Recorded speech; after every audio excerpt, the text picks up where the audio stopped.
and to a webinar on perspectives on paper cup recycling. You should be able to hear me, even though you are all muted. This is Marty Seaman with Resource Recycling Systems, and thanks so much for your time today. Although you're on mute, we would ask you to ask questions throughout the presentation. You'll see on the right-hand side of your control panel the GoToWebinar questions feature. We'll be monitoring that and answering clarifying questions at the end of each session. And then I have a Q&A at the very end of all three presentations. As also noted, a recording of this session will be available via the FPI website at the conclusion of the webinar today. So as we said, welcome. Thank you all for coming today. We've got a kind of a fun and challenging problem, so what better than to have three very smart and accomplished women take it on. Lynn Dyer from the Foodservice Packaging Institute is the president of FPI.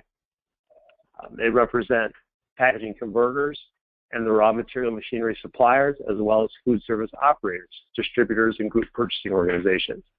She's been there over 15 years, primarily dedicated to marketing, communications, and research, but has also been involved with public affairs and various member services.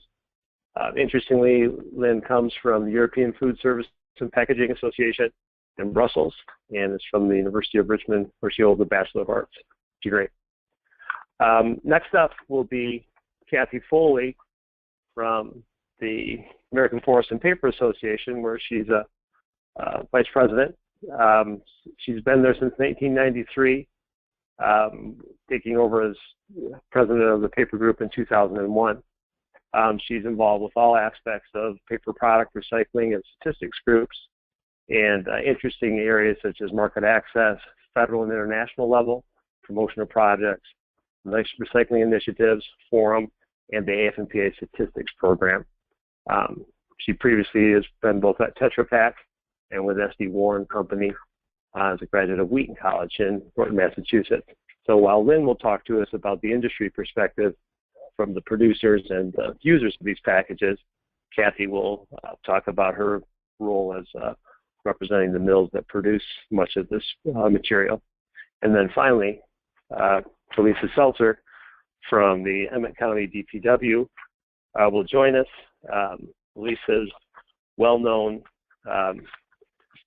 in the recycling space, having been at Emmet County for nearly 25 years as the Director of Public Works. She has a bachelor's in natural resource management from the University of Michigan, but as you'll hear today, she is starting out as a curbside recycling driver to many roles at Recycle Ann Arbor and a very varied program and excellent performance in Emmet County. Going to talk to us about her on-the-ground experiences running recycling programs. She's been awarded any number of times as the Recycler of the Year for herself and for her project, so really grateful to have Elisa as well. So, having said that, I think we should get to the fun part of the presentation and let Lynn Dyer from the Foodservice Packaging Institute take the controls. Thank you very much, Marty. I really appreciate that. Thank you for the introduction. Kelly, if you want to go to the next slide, please. So Marty touched on this a little bit, but just for your information and for those of you who don't know who FPI is, we are the trade association that represents the single-use food service packaging industry in North America. We've been around for over 80 years, and I will also mention that we are material neutral, meaning that we work with the paper folks, the plastics folks, the aluminum folks, you name the material, as long as it's made, as long as you're making a single-use food service packaging products, we're your trade association. The other thing to note is that we actually represent widely the association. Currently, about 85% of the entire industry counts themselves as members of FPI. And as Marty mentioned, our members predominantly are the people that are actually manufacturing the food service package, but also their raw material suppliers and the machinery suppliers. And then FPI also offers a free membership for food service operators, food service distributors, and group purchasing organizations. So a little plug there, if you're in that category and interested in learning about FPI, please contact me. Okay, next slide, please. So FPI is the trade association, but within the trade association, we actually house 3 different special interest groups focused around how do we increase the recovery of food service packaging. So back in 2011, the paper manufacturers came to us and said, hey, you know, we really want to try to figure out how to tackle this challenge, and so they ultimately formed the Paper Recovery Alliance. In 2012, the plastics guys said, hey, we'd like to do the exact same thing specific to plastic food service packaging products, and so the Plastics Recovery Group was formed. And then last year, what we had was a group of the folks that are making the polystyrene foam food service packaging products as well said, hey, we would also like to have our own separate group to tackle this very important challenge. So in 2014, the Foam Recycling Coalition was launched. And FPI represents all those different folks, but again, for today's topic, we're really going to be focusing on that Paper Recovery Alliance and specifically on paper cups. You want to move to the next slide, please? So across the board, whether it's paper or plastic, really what the groups were formed to do was try to figure out how can we increase that recycling, composting, any type of recovery of food service packaging products. And across the board, there are really a few different tactics that we've been using. Number one, identifying what are those real or perceived barriers to recovery, and how do we figure out how to overcome them. You know, we know that the infrastructure is key, so how do we support the development of that much needed infrastructure? We also know that if we want to have successful recovery, we need to have strong end markets. If we don't have strong end markets demanding that recovered material, we're in trouble. So we want to try to figure out how do we identify those end markets and how do we strengthen them.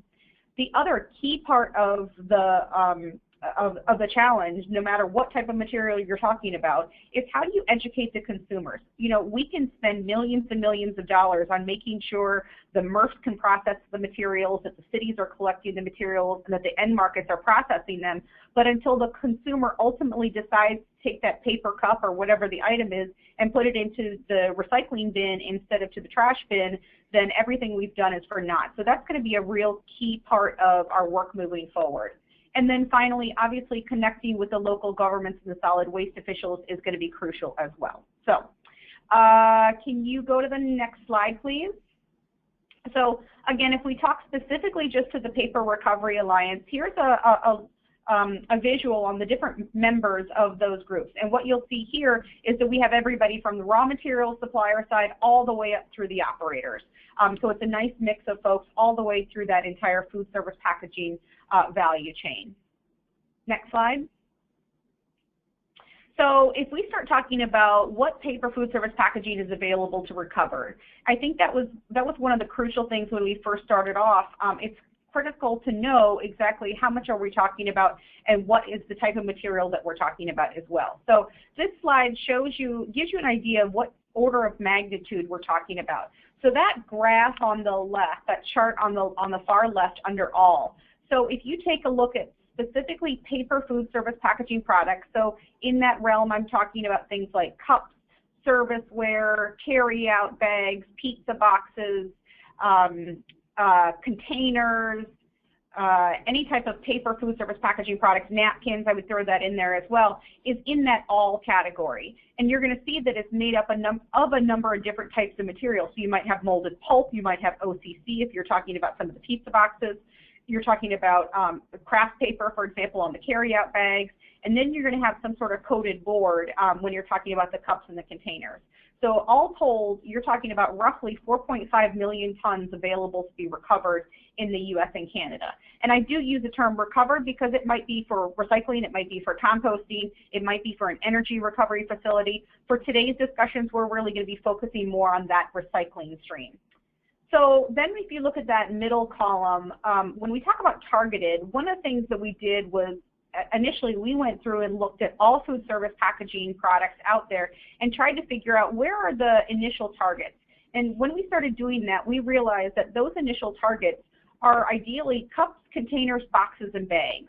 And the reason we talked about that is based on what we knew about the flow through a MRF, what type of end markets are available, what type of collection opportunities. Those are really kind of the low-hanging fruit, let's say. So we're really targeting that specific 3.5 million tons of material that's available in the U.S. and Canada. Not to say that we're not going to go after all 4.5 at some point, but you know, it's baby steps, and let's start where we really see that there's a good potential for that flow of material. And then finally, just to put cups into perspective, what you're talking about when you're talking about cups, paper cups in particular, you're talking about a little, roughly 0.6, so a little over 500,000 tons of available material that can be recovered if you're talking just the paper food service packaging products. The other thing to note too when you take a look at this, particularly on the coatings, and we'll get to this in just a minute, but I think one of the things that's interesting to note is that when we've been talking to the end markets and even to the MRFs, many folks tend to think that all paper food service packaging products is all poly-coated. And in fact, that is definitely not the case.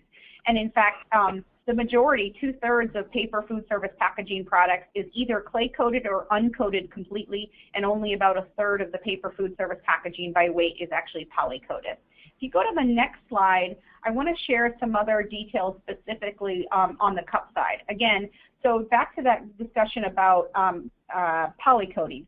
So almost all of paper cups right now are actually poly-coated. Almost all is with some sort of polyethylene. Some are being coated with a PLA, and those are often geared more towards the composting stream, but certainly with the recycling stream as a potential as well. One thing that we want to mention, because when it comes to real and perceived barriers, people tend to think that paper cups are all wax-coated. Well, that may have been the case 15 years ago, but there's almost no wax-coated cups anymore in the marketplace, just for your information. I would also add that as we've been talking to mills, one of the questions that they have had is, what about wet strength? Has wet strength been added to the paper cups? And the answer is no. Wet strength is not included in a paper cup, predominantly because it's got a poly coating already, so there's no need for that wet strength. The other thing that is of interest and good for you to know is that when you take a look at all paper beverage cups, roughly half of them would be considered cold cups, and roughly half of them would be considered hot cups. And that gets to be important because of the existence of that poly coating. So a cold cup, as we would call a cold cup, has poly on both sides of that cup, both on the inside and on the outside, whereas a hot cup would only have the poly on the inside. Okay, if you want to go to the next question, please, or next slide. So one of our initial points of identification when we were looking at kind of all the data, because to be honest with you, we had to spend a lot of time looking at some of the data to try to help point the direction on how we should be increasing the recovery of our products.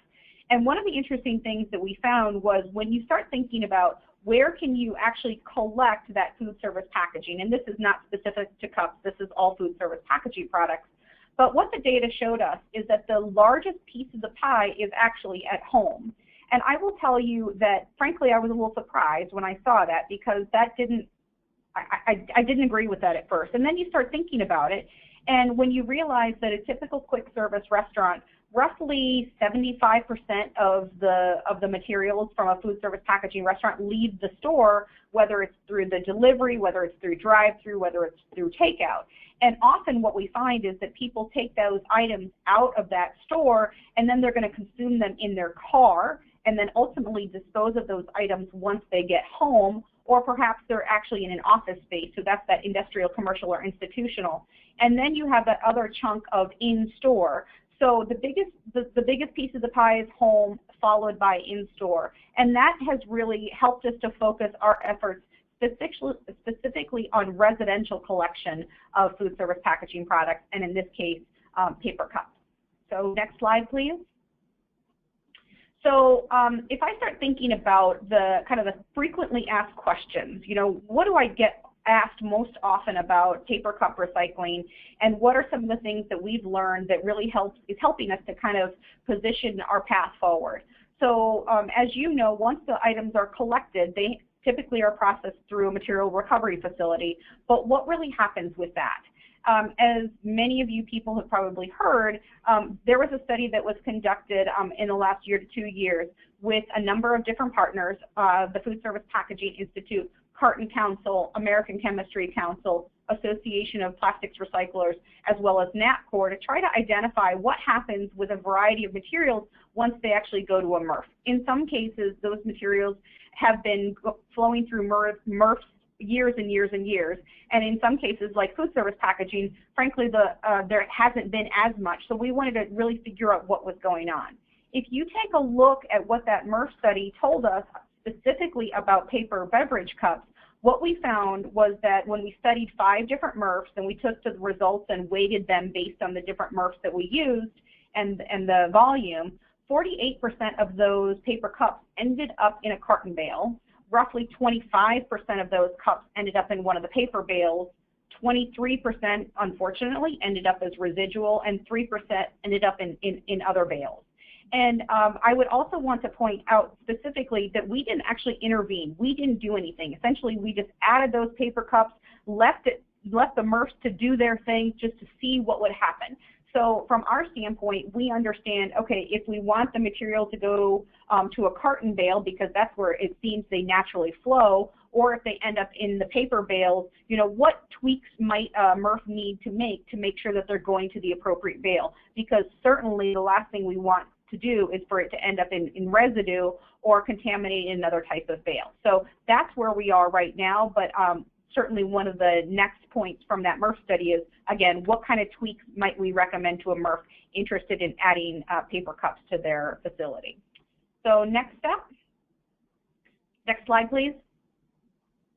So we talked about the MRF and what happens within a MRF. But then when we move to the end markets, as I mentioned earlier, you know, that is really critical. We need to make sure that there are end markets for these materials. And I think that's often one of the biggest questions we get is, is there anybody asking for these materials? Well, yes, the answer is yes, emphatically. But I think one of the things we need to take a look at is we need to understand that those end markets are both going to be domestic as well as export. And Cathy can speak more to this later on, but you know, there is a huge export market for particularly mixed paper. So one of the things we're taking a look at is what types of mills are both domestic as well as export that can include that would buy bales that have paper cups in them. I do want to take a quick step back to just mention that we are not advocating at this point for a paper cup only bale or a paper food service packaging only bale, simply because the volume's not there. So it really speaks to us that we need to look at what types of existing bales are already being marketed where paper cups or broader paper food service packaging might fit in, and we'll speak to that a little bit. But the bottom line is, and you'll hear about this later on, is that already there are mills that can and are already accepting these items in a mixed paper bale or in a carton bale, I would say. And then, again, that's where some of our work is ongoing right now, is having those conversations with the mills and garnering their interest in accepting these products. So next slide, please.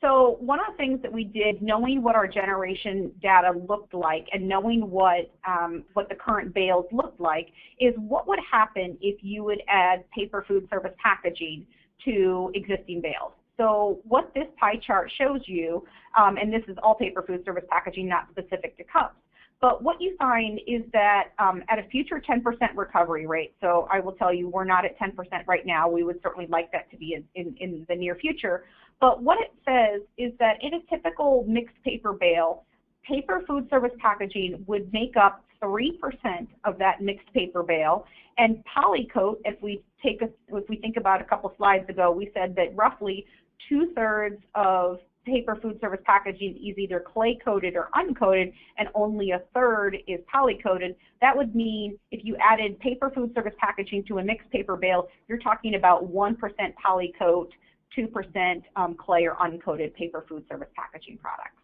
So this was our desktop estimate. So if we go to the next slide, what you can see is that we actually did some bale audits.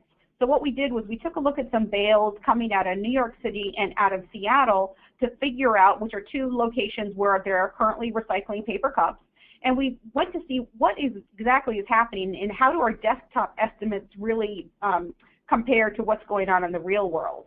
And if you look at NYC on the left-hand side, you see that total paper food service packaging was less than 1/3% of the entire mixed paper bale. And then it gives you some idea of single-sided versus double-sided. I mean, the numbers are minuscule. Same thing with Seattle. In Seattle, what we're talking about, a little bit larger, but when you look at all paper food service packaging products, less than 0.5% of that mixed paper bale was food service packaging products. So in both cases, I will tell you that the end markets for their mixed paper bales are either domestic or export. So it's a combination, just as we had expected. So if you want to go to the next slide, please. So we talked about the impact on a mixed paper bale because that's one potential outlet. Another potential outlet might be a carton bale. You know, cups and other poly-coated containers certainly are a material that might flow well, according to the MERF study, and because of their makeup, they're very similar to the cartons. So if we take, again, a look at what happens when you start adding paper food service packaging to a carton bale at a future 10% recovery rate, it's going to make up a larger portion of that bale, probably about 25% of that carton bale in the future. So if you want to go to the next slide, please. So as we've had conversations with some of the mills, we did a survey earlier this year, and we talked to, I think, about a dozen different mills to get some ideas from them and thoughts from them on adding paper food service packaging products. There were a couple of different issues that popped up, and we want to just share that information with you. Number one, we heard from many mills concerns about the poly on the cups, on that the poly coating. And over they said, you know, the industry really should be working on some sort of an alternative and one that is repulpable. And what that led us to do was actually do a survey of the companies that we were aware of. And to be honest with you, the industry is already working on this. That is something that I would tell you just about every paper company and every coating company out there is working on what type of new products might we create that would have a different coating on these, either cups or containers. The other thing that we hear too is that when you start talking about the mills and their ability to process the materials, they start questioning, you know, is the printing, you know, most cups have some sort of printing on them, particularly paper cups, you know, is the printing on the poly coating, in which case when you take the poly, the ink is going to come off as well. So that might be the case on a double-sided cup, versus is the ink actually on the fiber itself, and therefore the mill needs to have de-inking capabilities, and that would be the case for a hot cup where your poly is only on the inside and not on the outside. Finally, another issue that we hear, and it's not specific to food service, to cups, but to all food service packaging, we had been hearing a number of different concerns that if MRFs and cities would start accepting more food service packaging, that they were going to see a lot more food contamination. And that actually prompted the PRA and PRG to do a couple of studies in 2013 and 2014. And what we found was there was either no difference or very marginal difference between paper and plastic food service packaging when you compare it to other commonly recycled food packaging items. But we also do recognize that the presence of food is going to be a concern for mills that perhaps are marketing some sort of end product, whether they can handle food contamination or not in their end product. So next slide, please. So we've talked a lot about the MRFs and the mills and collection from the residents, but the other piece of the puzzle, as we talked about, is that in-store piece. And we do recognize that there are going to be different challenges, but we're trying to consider those at the time. The other thing I would point out is there are certainly brands that are already doing this in-store, and what we would like to see is more food service packaging operators recycling and or composting their food service packaging products in-store, at least certainly those items that are left in-store. So what I would just caution and mention to you is that in early 2016, we're actually going to be launching a brand new food service packaging recovery toolkit, and one of the new elements is actually a toolkit geared specifically to food service operators on how to get them to increase their paper and plastic recycling and composting. So be on the lookout for that one. So next slide, please. So I think when we get to the final question is, should you consider adding, paper cups to your program? And again, I would say an emphatic yes. I think, to be honest with you, whether you're accepting them or not publicly, you're probably getting them. And I think one of the things is, as we see more cities want to, get towards zero waste, they want to look at what is that changing waste stream, and what types of new materials can help me get to that zero waste point. But I think the other thing is the mills are taking a look at what are new fiber sources out there, and this is certainly a new fiber source. I think the other interesting thing is we certainly are looking and seeing more calls for higher recycled content, and obviously we need to recycle more fiber to do that. So, and obviously we hope that it makes good business sense, and we certainly know that it will, and Elisa will talk to that a little bit more. So next slide to end, I think, with is, here's where we need your help. We are really trying to find out and identify, if you're a city and you're already accepting paper cups, we want to hear about it. If you're looking to add it, we want to hear about it. If you're a MRF in either camp, we want to hear about it. If you're buying bales for your mill, we want to hear about it. So I would strongly encourage you to reach out to us and help us create that message and shape that narrative that, yes, you can recycle your paper cups. Next slide. And that's turn it over to Cathy for our perspective from the mills. Yeah, thank you. Before you go, Lynn, thank you very much for that. You defined or described paper cups, and you used the term wet strength. And there was a question about wet strength and what that means and why it's not a part of paper cups. Cathy, that's probably a better question for you. I'll toss that to you. I know it's found in other types of paperboard, but not in paper cups. Yeah, it's typically used in things like liquid packaging, milk cartons, aseptic packaging to keep that package strong for storing for longer periods of time than a paper cup would. So it's added to the process of making particularly liquid packaging board. Great, thanks, Catherine, Cathy, and hopefully that answers the question out in the audience. So.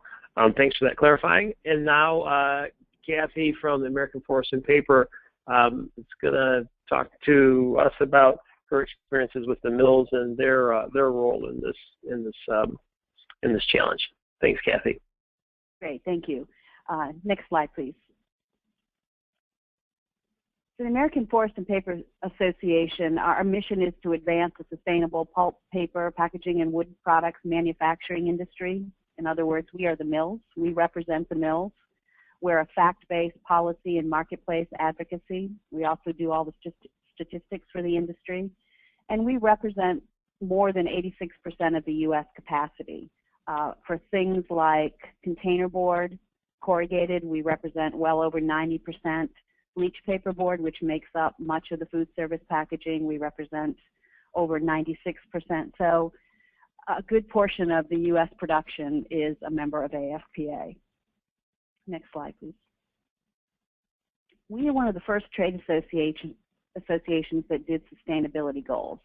And one of our top sustainability goals is to exceed 70% recovery for recycling for recovery for paper. We're at 65% right now, and you'll see in the next slide.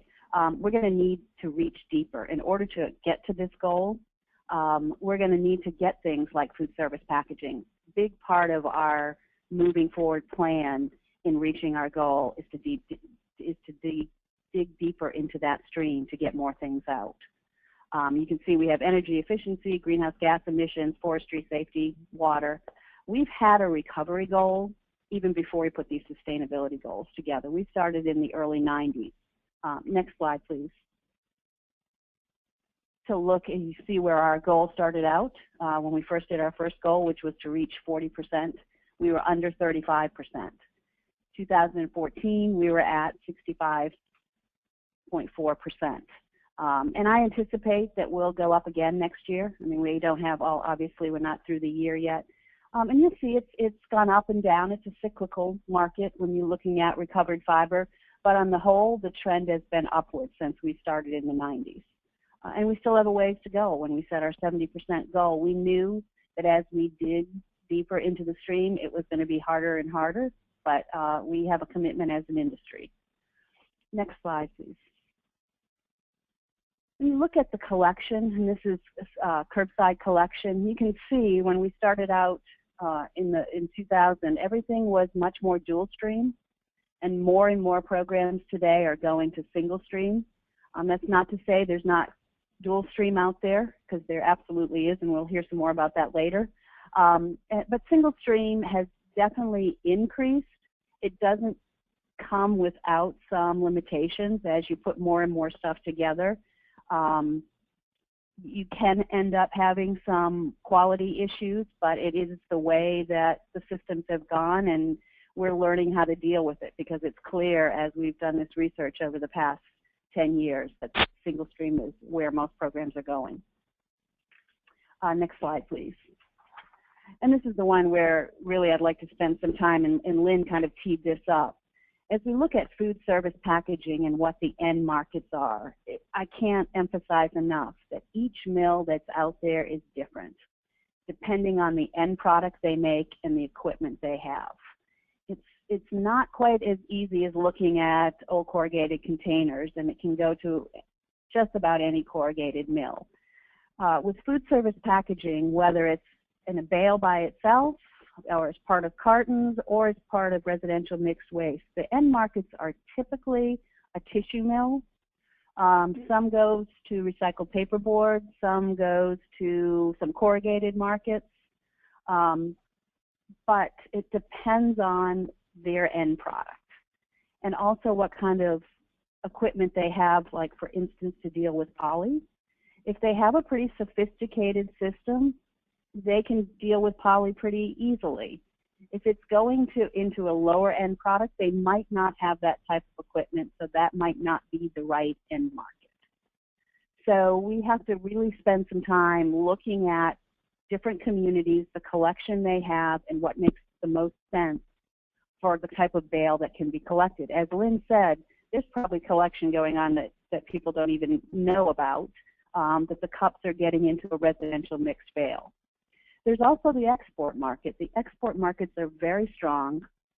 We have a lot of really good export markets. A lot of the cartons that are collected go to an export market. That's not to say we don't have some domestic, we do. But the export market is very strong. It should be a market we consider and look at thoroughly as we're looking at food service packaging and the best way to collect it. Lynn talked a little bit about the polycoat, whether it's on the fiber or the printing, whether it's on the fiber or on the poly. If it's on the poly, it does make it a little bit different, makes it a little bit easier. If the printing is on the fiber, then you need to make sure that the mill has the right kind of equipment to deal with that, and not every mill does. So I think, you know, my key point in this, my whole presentation is summed up in this one sentence. We really need to look at the end market, and we're going mostly towards tissue, recycled paperboard, and the kind of equipment they have. There are definitely markets out there. We're working to get those markets, and we want to work together with you. Next slide, please. AFPA is committed to improving the recycling of fiber-based food service packaging. We have a joint project with Lynn's organization. We've dedicated funding towards this both this year and next year to make sure our end of it is to help find the mills, that we can find good, reliable mills that will be able to take this material. I think it's been a key point for AFPA, as I said, as we try to reach our 70% goal. Food service packaging is going to be one of the things that helps us reach that goal. And that's all I have. Thank you very much, Cathy, and appreciate learning what those very real lessons of as many practitioners on the phone know. It's you know, your MRF, your collection system, your mill, your broker, your outlet that makes the real recycling happen. And I think that's what's going to be fun to listen to Elisa talk about how she put those pieces together to make it happen in Emmet County. So Elisa, if you would talk about your program, it would be greatly appreciated. Sure. Thanks, Marty. And thanks for joining us, everyone. Next slide. Emmet County has a county-owned and operated facility up in northern Michigan. It includes a solid waste transfer station, a MRF, compost facility. We do bulky recyclables, hazardous recyclables, and more, and we serve 4 counties in rural northern Michigan. We are entirely self-funded, operate as an enterprise fund with no general fund tax dollars supporting our operations. And we recycle more material types, or as many as anyone else in the state of Michigan. We've got about 60 different materials we accept for recycling right now. Next slide, please. So we cover the full range of collection options for our communities. We also operate our own trucks, drivers, and sites. We started with drop-off sites 25 years ago. We've greatly expanded since then. But we currently have 12 drop-off sites available in our county. We have another 16 drop-off sites in our partner counties. And most of these are open 24/7, and it's a very cost-effective collection option for rural areas, although we all know you cannot control what goes in there, so that is one of the downsides. Next slide, please. We also provide curbside recycling collection in our county. We cover 60% of the single-family households, as well as a number of others, and this has become a very, very popular service in our community. Next slide. We also offer commercial and institutional and industrial recycling collection. We have over 300 businesses contracted for weekly or twice-weekly collection, and our businesses love us. This is one of our premier hospitality, hotel, resort, family-owned companies in our region. They have a number of restaurants and hotels, and they all recycle with us. They actually, 25 years ago, they showed up with their delivery van filled with 100-gallon carts with various containers to recycle long before we were providing curbside collection. So they've been great partners with us. Next slide, please. Here's another example just of one of our businesses that recycle with us, just to give you a sense of how strong recycling ethic is in our community as a social norm. They're very proud of it. This insurance agency actually put this picture of their staff gathered around their recycling cart on their advertising postcard to their customers. This was how they wanted to present themselves as a business to their community. So just a really good sign of how we have created a culture of recycling in our county. Next slide. We also provide recycling at all of our events. Emmet County is a resort and tourist community, and we provide full recycling services at events ranging from art festivals, soccer tournaments, music festivals, waterfront, beer and wine festivals, and more. We believe really strongly in doing really clear visual messaging, and you can see here ClearStream, so you see what's in there. You can see there's a picture of a paper cup right there, you know, thanks for recycling, so we show visuals of what can go in that container, and we do this across all of our collection platforms. Next slide. We also provide public space recycling in a number of areas, ranging from our downtown cities, our marinas, campgrounds, public buildings, and the county airport, just to mention a few. And this is just one example of what that looks like. Next slide. So back in 2010 is when we started really expanding our program offerings. Up until then, our recycling program was all source separated, and as we wanted to add more and more materials to our mix that we accepted, we had run out of the number of dividers we could put in our trucks or our bins, and so our goal was to add as many materials as possible that we had markets to support and the space to sort and process. We also wanted to be able to simplify our message about what was recyclable. This is, 5 years ago, this is back in the day when you were putting what number on each of your plastic containers. We really wanted to get away from that. Next slide. We actually purchased used equipment from a facility that was upgrading from dual stream to single stream. And that dictated a lot of what we did moving forward. Now, so we chose to go to a dual stream system, and as you know, Cathy mentioned, there's been quite a trend towards single stream. This facility was designed with the ability to upgrade to single stream in the future, but we have such strong partnerships with the markets that we work with, and they really appreciated the clean quality of our materials that we didn't want to go to single stream until we felt we needed to. So we upgraded to this dual stream facility, and you can see the two gray buildings within a building are our two sorting rooms. One is for mixed containers and the other is for mixed fiber. And a lot of thought went into what we were going to tell people, how we were going to tell them that we were recycling in terms of adding these new materials.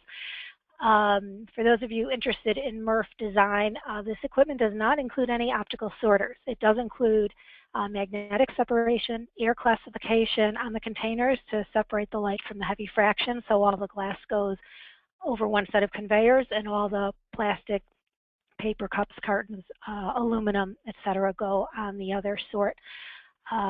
We also have an eddy current separator for aluminum, but everything is hand sorted once that light fraction gets on that conveyor. Next slide. So here's an example of our tipping facility. This is one of our curbside recycling trucks, and it is dumping mixed containers. So you can see how that all enters the facility. Our drop side trucks tip the same way. Next slide. And this is how the mixed containers move. In our tipping facility, there's an in-floor conveyor. You can't see it there. It is totally covered, but this material moves up through a series of conveyors into the sorting areas. Next slide. Here's an example of sorting from the fiber side. So this is in the other little sorting building, sorting paper. And one of the big conundrums for us with adding paper cups and cartons to our stream was that they are containers, and yet they are made of paper. So you could make a case for them to go either way. Our decision was to plan, you plan for the worst and hope for the best. We assumed we would get them on both sides, but we organized and developed all of our education and outreach materials to say that paper cups and cartons go in the container stream. They are containers. We just ask everything be empty and dry. So, quick rinse if people ask, but we basically say just have them empty and into the mixed container stream. But we do have the means, if they end up on this paper sort line, to sort them from the paper and have them go into the cup carton mix. Next slide. So here's a view of the mechanized cages that various plastic container grades are sorted into. The number of storage silos and bunkers that this facility came with were limited. And so we had all these new materials we wanted to add, and we had to figure out how to do that. And so we had a number of grades that we had to fit into those silos. And so we didn't really have a space to add cups, cartons, and aseptics, but we knew that we could market them as one bale.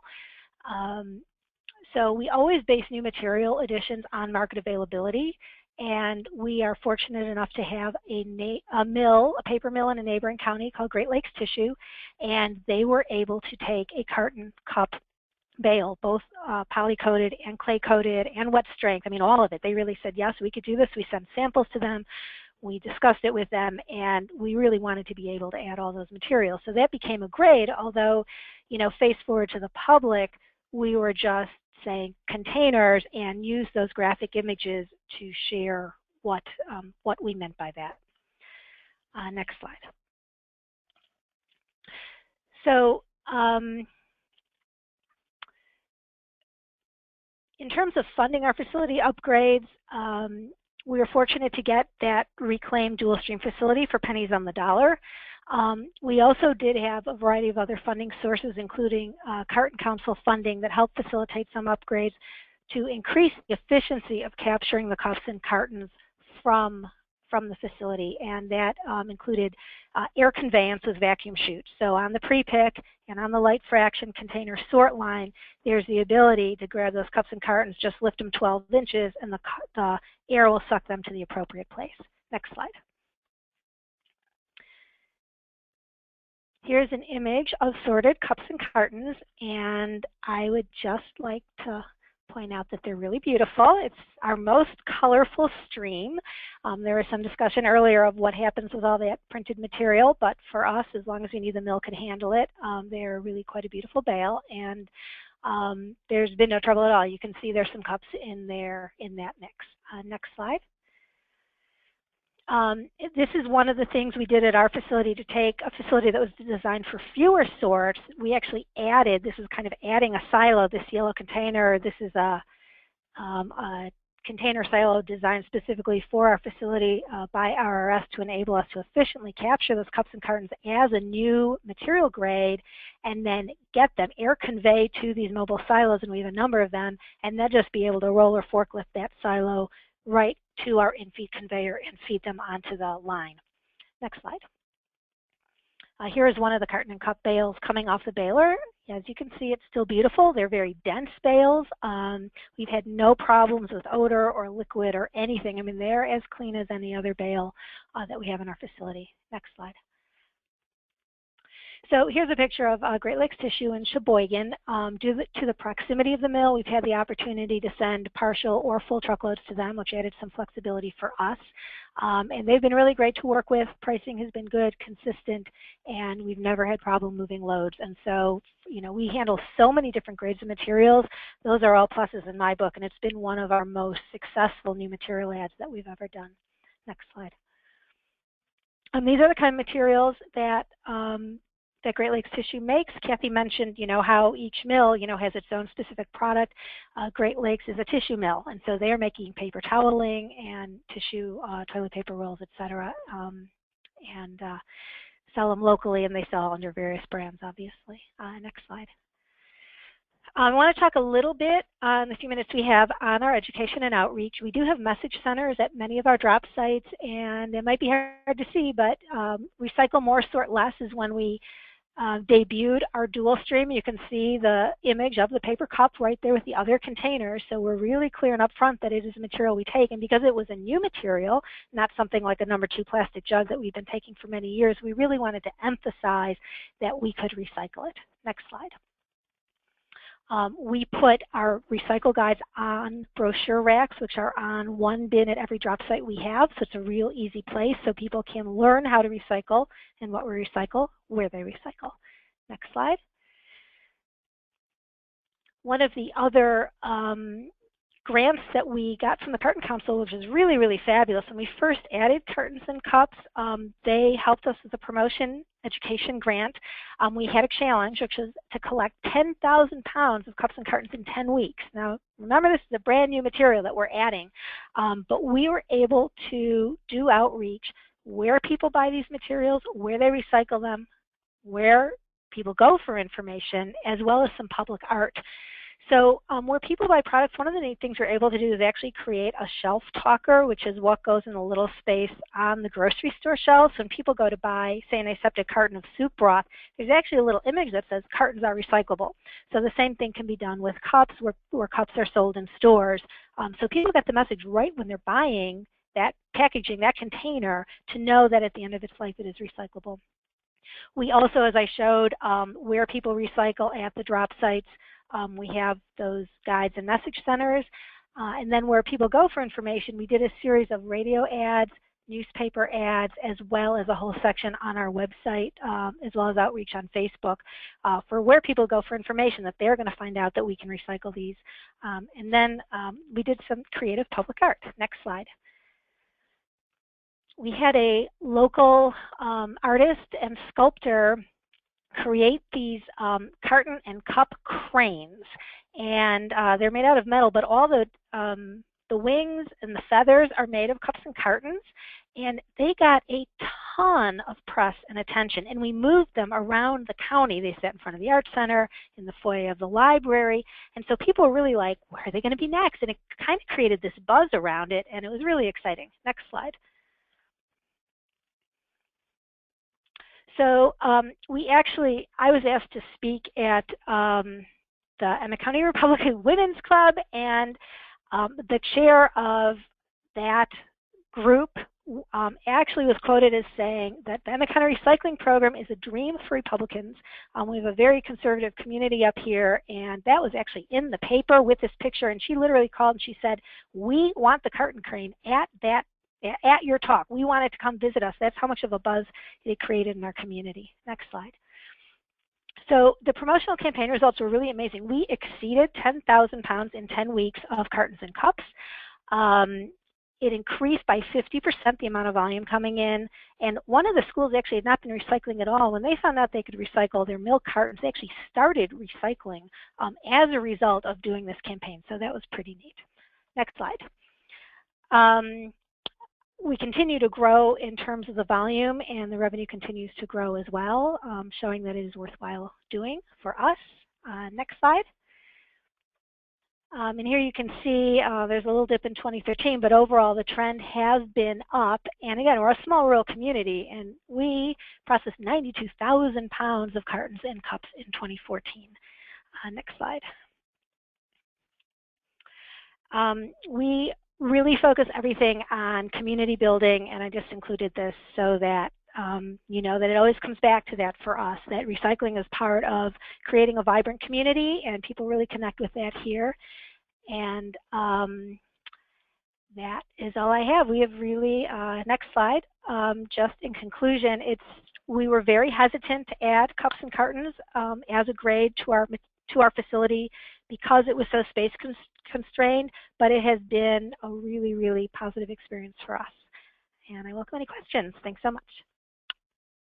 Thanks, Elisa. Hey, if I could prod you to just talk 1 second more. You described your approach to Great Lakes and your view of kind of approaching the mill about what they could recycle for you. Could you share that with folks? Because I thought that was really instructional on a good approach to how you add materials.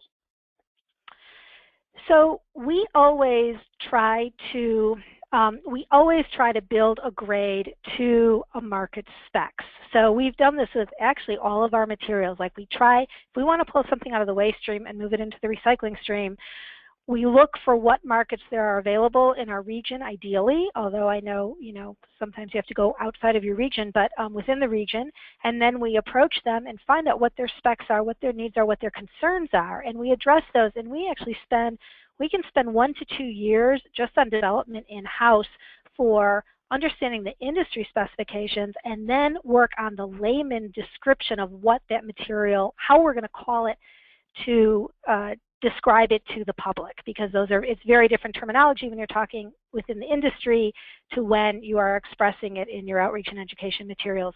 So we knew in terms of going to dual stream from source separated that we wanted to talk about mixed containers. If you use a container in the home, when it's empty, quick rinse, throw it in your recycle bin. And containers and cups, we didn't want to bother the public with clay coating or wet strength or any of that stuff. We were fortunate that Great Lakes Tissue said, sure, you can do ice cream cartons. We're like, wow, ice cream cartons, well, so we included them. But it really allowed us to actually expand our offerings by listening to what the mill had to say and working with them, and we do that with all of our materials. Great, thank you. And I think a good lesson for everyone on how we go about building these markets that are real. So I've got one question that came in, thanks Elisa, that came in, and I think I'm going to direct this to Lynn, but it's basically asking the question, and certainly any of you can answer it, that are there really end markets out there? There's reports about Starbucks and Tim Hortons. That's always a concern in the industry. Is recycling real all the way through? And do you want to try to address that?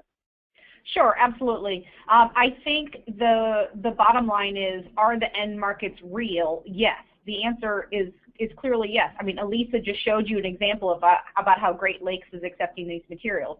We showed you examples about how Seattle and New York City are recycling their paper cups. It's interesting to us, and maybe frustrating, and maybe that's not a word I should be using, but I think it's a little frustrating for us is because is uncovering those mills has been the challenge, because we know those mills exist, but finding out who they are and talking to them is the challenge. I will give you share some stories. The reason Elisa's on the phone is because, to be honest with you, we were at the Resource Recycling Conference this fall and happened to be at a table with her, and she all of a sudden couldn't stop gushing about paper cup recycling. We're like, this is fantastic. And then literally we were at another conference and there was a mill there, and literally they stood up at this conference and said, I can take paper cups all day long. That was another mill. Then we were at another conference and speaking to somebody from British Columbia saying they were recycling all of their paper cups, and then ended up getting a follow-up email from them detailing exactly where those paper cups are going. And so I think the challenge that we have, and one of the reasons we're working with AFMPA, is really trying to get a better sense of what those end markets really are, because we know they're there. We're just trying to uncover those.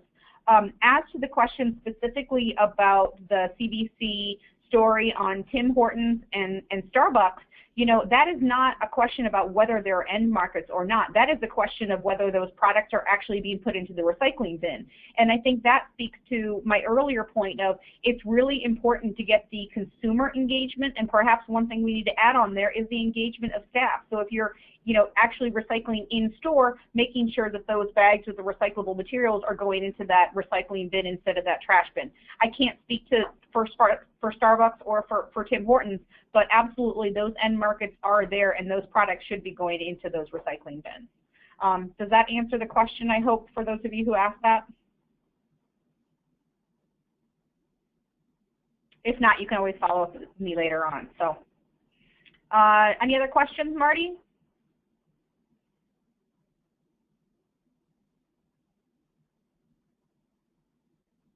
Marty? Yeah, hi. I was looking through a couple more questions here, and I think one that would be of interest before we have to close is whether it's, Cathy, maybe if you could give a kind of a general discussion. You talked about the various types of mills, and there's a question there, you know, how many can take polycoat, how many can take these various types of paper grades. Do you want to address that at all? And again, we're not looking, and we aren't in a position to give you, you know, addresses and pricing. But if you could just generally touch on the kind of the differences in the mills.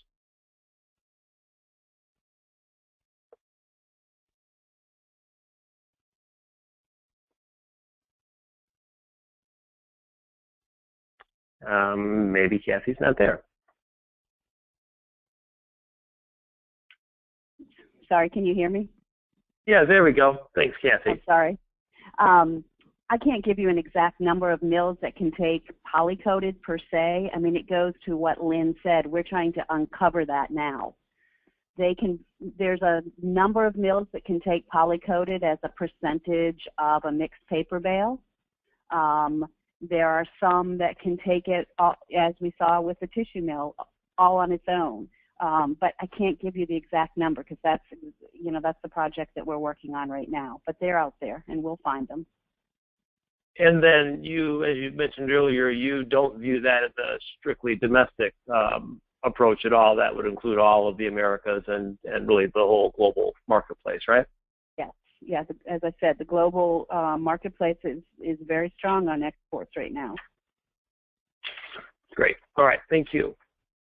So we've got just a second before our time's up, and I did want to remind folks that if you want to learn more about recovery of food service packaging, you can find the toolkit, and it will be updated, as Lynn mentioned, coming up shortly, and also previous webinars at fpi.org/recovery. As we said, look in 2016, some new online resources as well. So I wanted to thank everybody for their time today and encourage you to contact us or the speakers or the fpi.org recovery website. So thank you very much.